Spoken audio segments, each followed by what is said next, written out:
পৃথিবীতে সবচেয়ে বড় সম্পদ কোনো স্বর্ণ ভাণ্ডার নয়, নয় কোনো আকাশচুম্বী ভবন, নয় হাজার হাজার কোটি টাকার ব্যাংক ব্যালেন্স।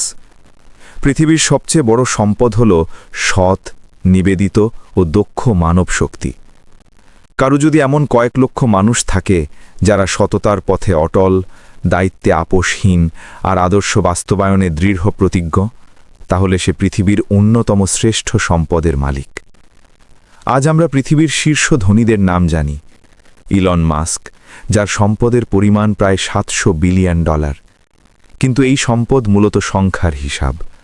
আজ যারা এখানে কাজ করে, কাল তারা অন্য কোথাও চলে যেতে পারে, কারণ সেখানে সম্পর্কের ভিত্তি লাভ, আদর্শ নয়। কিন্তু কল্পনা করুন এমন একটি দলকে যেখানে মানুষ দাঁড়িয়ে আছে একটি আদর্শের পেছনে। নেতা বদলায়, কিন্তু আদর্শ বদলায় না। যেখানে নির্দেশ এলেই সবাই ঝাঁপিয়ে পড়ে, স্বার্থ নয় দায়িত্বকে সামনে রেখে। প্রয়োজনে জীবন দিতেও তারা পিছপা হয় না। এই সম্পদ ডলারে মাপা যায় না, এই সম্পদ ব্যাংকে রাখা যায় না, এই সম্পদই জাতি গড়ে। এমন একটি সংগঠন ইতোমধ্যেই বাস্তবে প্রমাণ করে দেখিয়েছে। তাদের কর্মীদের মাধ্যমে অনেক প্রতিষ্ঠান সফলভাবে পরিচালিত হয়েছে, যাদের কোনো দুর্নীতির ইতিহাস নেই।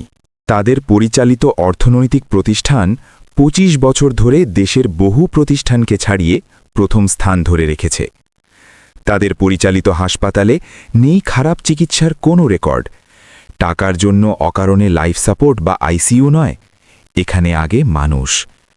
আর সবচেয়ে বড় বিষয়, এই সংগঠনের নেতাদের বিরুদ্ধেও দুর্নীতির কোনো প্রমাণিত ইতিহাস নেই। এই মানব সম্পদ একদিনে তৈরি হয়নি। বছরের পর বছর প্রশিক্ষণ, ত্যাগ আর তিতিক্ষার মধ্য দিয়ে তাদের গড়ে তোলা হয়েছে। এই মানুষদের যদি দেশ পরিচালনার দায়িত্ব দেওয়া হয়, তবে তাদের সফলতা হবে অনিবার্য। কারণ প্রকৃত উন্নয়ন আসে না শুধু রাস্তা বা ভবনে। প্রকৃত উন্নয়ন আসে সৎ মানুষের নেতৃত্বে। সৎ মানুষ একটি জাতির সবচেয়ে বড় সম্পদ। বাংলাদেশের অন্যতম সম্পদশালী সংগঠন হল জামায়াতে ইসলামী বাংলাদেশ। তাদের রয়েছে লক্ষ লক্ষ সৎ, দক্ষ, দেশপ্রেমিক, নিবেদিত প্রাণ, কর্মঠ কর্মী বাহিনী, যাদের সততা, দক্ষতা, ত্যাগ, তিতিক্ষা, দেশাত্মবোধ একত্রে হিসাব করলে এর মূল্য অনেক। $1 ট্রিলিয়ন দিয়েও এ সম্পদ পৃথিবীর কোনো প্রতিষ্ঠান বা সংগঠন তৈরি করতে পারবে না। অনেক কুরবানি, প্রশিক্ষণের মাধ্যমে তিলে তিলে তৈরি হওয়া এ বিশাল সম্পদকে কাজে লাগানোর সুযোগ এসেছে। এ বিশাল কর্মীবাহিনী শুধু জামাত নামের একটি সংগঠনের সম্পদ নয়, এ সম্পদ আমাদের প্রিয় বাংলাদেশের। তাই আমাদের হাতে সুযোগ এসেছে এ সম্পদকে কাজে লাগিয়ে দেশকে সোনার বাংলায় পরিণত করতে। সিদ্ধান্ত আপনার আমার।